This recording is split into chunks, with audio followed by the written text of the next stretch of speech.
How to convert a zip file to APK on Android. So hello guys, welcome back to my YouTube channel. In this quick tutorial, I'll be showing you how you can easily convert zip to an APK on Android. So let's get started.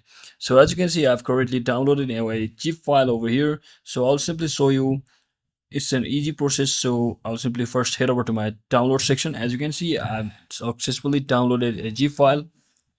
Now all you have to do to change it or convert it to APK file is just click on this three dot icon over here and just select rename, and just rename the extension part, not the file part or name part. So over here I'll simply, instead of typing .zip, I'll simply type in .apk and simply click on OK, and you may get a warning. So since we are converting it, don't worry, just click on confirm, and just like that you have successfully converted your zip to APK format, and you can easily install the application if you have downloaded any installation related application.